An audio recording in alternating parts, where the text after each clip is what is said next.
Hello friends, bright study पर आप सभी का हार्दिक स्वागत है। आज हम केमिस्ट्री शुरू करने जा रहे हैं और इसमें केमिस्ट्री का हम बेसिक जानकारी सीखेंगे। उसके बाद हम क्लास 9th एवं 10th की केमिस्ट्री का चैप्टर शुरू करेंगे और उसमें विस्तार से आपको चैप्टर वाइज बताएंगे केमिस्ट्री के बारे में। तो आज हम लोग ये जानेंगे कि केमिस्ट्री क्या है, यानी कि रसायन शास्त्र क्या है। तो आइए जानते हैं। यहाँ पे हमारा पहला टॉपिक है कि रसायन शास्त्र क्या है। तो रसायन शास्त्र विज्ञान की वह शाखा है जिसके अंतर्गत पदार्थों के गुण, संगठन, संरचना और उनमें होने वाले परिवर्तनों का अध्ययन किया जाता है। ठीक है, तो रसायन शास्त्र के अंतर्गत किसका किसका अध्ययन किया जाता है? तो पदार्थ के गुण का अध्ययन किया जाता है, पदार्थ के संगठन का अध्ययन किया जाता है, पदार्थ के संरचना का और पदार्थ में होने वाले परिवर्तनों का अध्ययन किया जाता है। क्लियर। अब आगे आते हैं। देखिए यहाँ पे क्या है कि रसायन शास्त्र की शाखाएं, यानी कि रसायन शास्त्र की कितनी शाखाएं हैं? तो इसके निम्नलिखित शाखाएं हैं। ठीक है, पहला शाखा है हमारा अकार्बनिक रसायन। पहला शाखा क्या है? अकार्बनिक रसायन। दूसरा है कार्बनिक रसायन, तीसरा है भौतिक रसायन, चौथा औद्योगिक रसायन, पांचवा जीव रसायन और छठा विश्लेषिक रसायन और 7 नंबर में है कृषि रसायन, 8 नंबर में औषधीय रसायन, 9 नंबर में प्रकाश रसायन, 10 नंबर में रेडियो रसायन और 11 नंबर में भू रसायन, 12 नंबर में विद्युत रसायन। आइए इसको पहले संक्षेप में जान लेते हैं, उसके बाद विस्तार में जानेंगे। यहाँ अकार्बनिक रसायन है, यानी कि इसके अंतर्गत तत्व और यौगिक का अध्ययन और उसके बनाने का विधि का अध्ययन किया जाता है, जो अकार्बनिक पदार्थ होगा। क्लियर।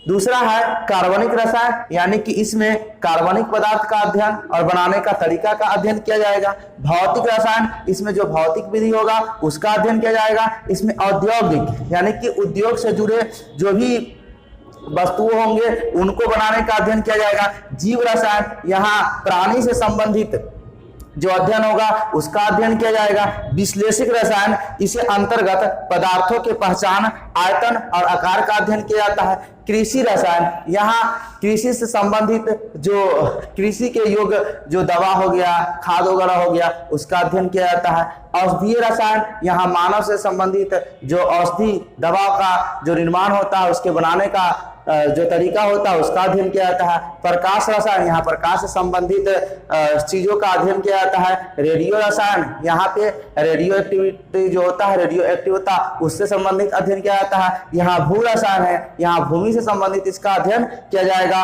और विद्युत रसायन है, तो यहाँ विद्युत से संबंधित इसका अध्ययन किया जाएगा। क्लियर।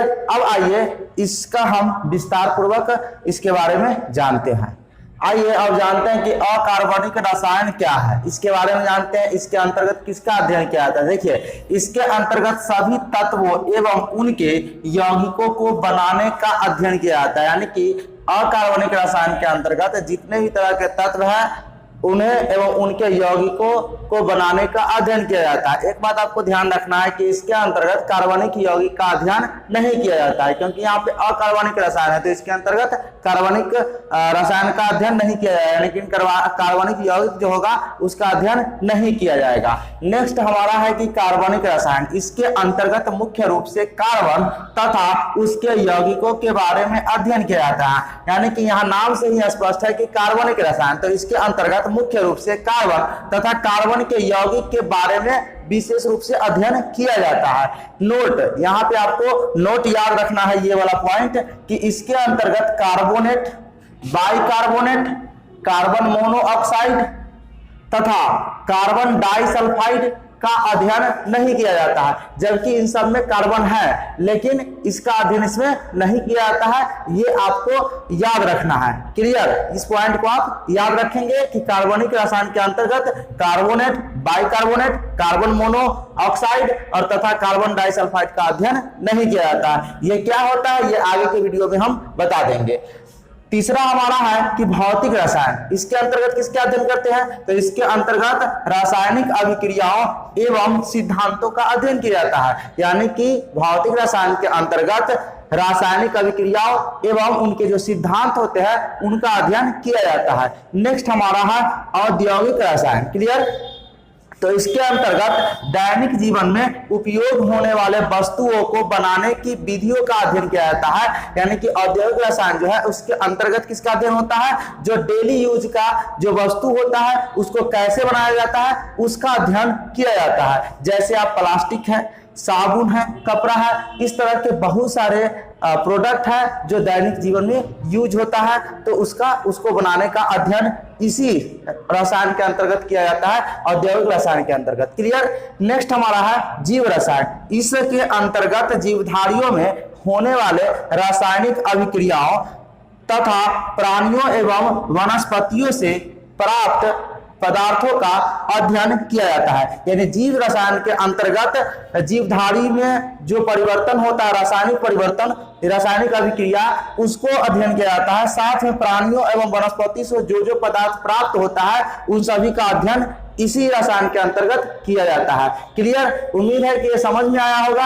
आइए नेक्स्ट टॉपिक की ओर चलते हैं। अगला पॉइंट है विश्लेषिक रसायन। इसके अंतर्गत किसका अध्ययन किया जाता है, तो इसके अंतर्गत विभिन्न पदार्थों की पहचान, आयतन एवं मात्रा के निर्धारण की विधियों का अध्ययन किया जाता है। यानी इसके अंतर्गत किया जाता है जितने भी तरह के पदार्थ है उसकी पहचान किया जाता है, उसका आयतन और उसके मात्रा की निर्धारण को जो विधि है उसका अध्ययन किया जाता है। क्लियर। तो इसे आप याद रखेंगे। नेक्स्ट है कृषि रसायन। तो कृषि रसायन क्या है, तो इसके अंतर्गत कृषि एवं कृषि कार्यों में उपयोग की जाने वाली रसायनों का अध्ययन किया जाता है। यानी कि इसके अंतर्गत कृषि का अध्ययन किया जाता है। साथ में कृषि कार्यों में जो चीज उपयोग होता है उसके अंतर्गत जितने भी चीज का उपयोग किए जाते हैं उन सभी रसायन का जो रसायन उपयोग होते हैं उनका अध्ययन इसके अंतर्गत किया जाता है। क्लियर। जैसे कि आपका खाद हो गया, लवण हो गया, इस तरह से जो रासायनिक पदार्थ कृषि में उपयोग होते हैं उनका अध्ययन इसके अंतर्गत किया जाता है। क्लियर। नेक्स्ट है हमारा औषधीय रसायन। तो औषधीय रसायन के अंतर्गत क्या होता है, तो देखिए मानव के प्रयोग में आने वाली औषधियां, यानी कि मनुष्य के प्रयोग में आने वाले जितने भी तरह की औषधियां होती है उनके संगठन का, उसके बनावट के, उनके उपयोग आदि के गुणों का अध्ययन किया जाता है। क्लियर। तो जितने सारा दवाइयां वगैरह होती है सबकी इस औषधि रसायन के अंतर्गत इसका अध्ययन किया जाता है। लास्ट में फिर से हम आपको एक बार बता देते हैं कि रसायन शास्त्र क्या है। दूसरे शब्दों में देखिए, रसायन शास्त्र एक प्रायोगिक विज्ञान है जिसका संबंध पदार्थों के अध्ययन से है। यानी इसको आपको एक लाइन में याद रखना है कि रसायन शास्त्र एक प्रायोगिक विज्ञान है जिसका संबंध पदार्थों के अध्ययन से है। यानी कि रसायन शास्त्र में पदार्थों का अध्ययन किया जाता है। क्लियर। और नेक्स्ट है लेबोजियर को आधुनिक रसायन शास्त्र का जन्मदाता कहा जाता है। आपसे क्वेश्चन अगर पूछा जाए कि आधुनिक रसायन शास्त्र का जन्मदाता कौन है, तो आपका राइट आंसर क्या होगा, लेबोजियर। क्या है, लेबोजियर वो जो है सो आधुनिक रसायन शास्त्र का जन्मदाता है। क्लियर। तो आई होप कि ये वीडियो आपको पसंद आया होगा, तो इसे आप लाइक कर दीजिए, साथ ही अपने दोस्तों के साथ शेयर कर दीजिए। मिलते हैं नेक्स्ट वीडियो में, तब तक के लिए धन्यवाद। जय हिंद, जय भारत।